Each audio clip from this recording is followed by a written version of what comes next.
Hey Crestwood, happy Wednesday to you guys. Hope you all are doing well. It is September 4th and we are moving into fall and football season and all the wonderful things about this time of year. And I hope you are preparing to enjoy this pumpkin spiced season that is coming along.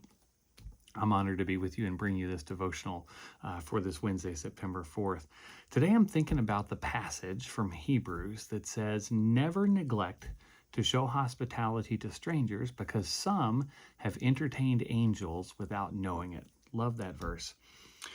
But I got to tell you, when I first met this stranger, I did not think she was an angel.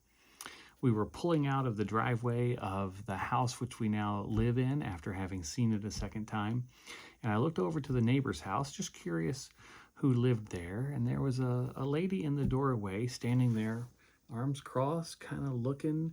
And I gave a wave and she kind of ducked back into the house and then kind of came out and looked again. And again, I gave a wave and she just kind of stood like that. And I thought to myself, oh boy, what are we in for with this new neighbor? What kind of person is she going to be? What kind of neighbor is she going to be? How is she going to challenge our call to be a good neighbor as well?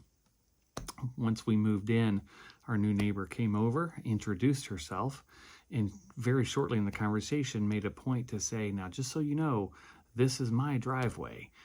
Just don't block it and we'll be okay." I'm like, well, interesting way to start the conversation. Didn't feel a lot of warmth there, but hey, it's okay. We can coexist if we need to. But it's interesting how in my mind, I was already drawing conclusions about this person based on these two very short interactions. I was already thinking I knew kind of who she was and what kind of neighbor she was going to be and what we may have to deal with down the road. Man, could I not have been more wrong? The day that we were moving in and the moving truck was coming, she moved her car down the street so that we could use the whole driveway to unload. And she's been incredibly friendly as we have talked with her. She's loved on our dogs. She's shared a little bit about who she is. We got to meet her daughter when she was over helping her.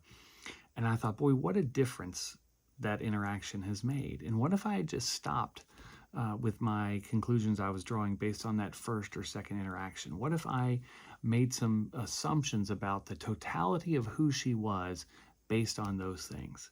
I may have missed the chance to entertain an angel who lives next door. I may have missed the chance to be a good neighbor to someone. I'm excited now about the possibility of being her neighbor. I'm excited about the potential of the relationship that we'll share as neighbors, the ways that we can support each other and help each other. She has a garden, which I think is fantastic, and I see her working out there. Like I said, she loves our dog. She always waves when she's walking in if we're out on the porch. It's the kind of neighborliness that we were seeking, and the kind of neighborliness that I think is missing in our world today in a lot of ways. Now, I don't know a lot about this person. I especially don't know who she's going to vote for. I don't know what news channel she watches. I don't know what she believes about certain political issues. And it doesn't matter.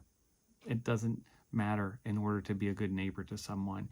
Sometimes those things are getting in the way of us being good neighbors. We'll see a yard sign or we'll hear a statement made by someone and we will draw conclusions about that person simply based on one interaction, one yard sign, one word.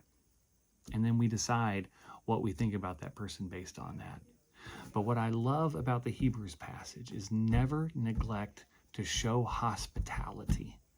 Never neglect to be kind to someone, even if that isn't reciprocated. Notice, when it says don't neglect to show hospitality to strangers, the strangers didn't start it. You start by showing hospitality. And it's then that those strangers could potentially become friends, could become neighbors. We may be even entertaining an angel without even knowing it.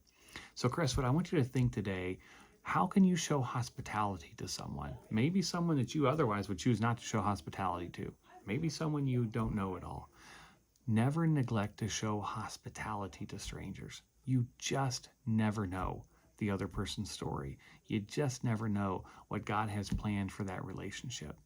My hope is that God has great plans for us and our new neighbor, and we certainly are looking forward to getting to know her and to sharing that space and sharing that little part of our street together. I'm excited to see what God has planned for us. I'm excited to see how there's an angel living next door.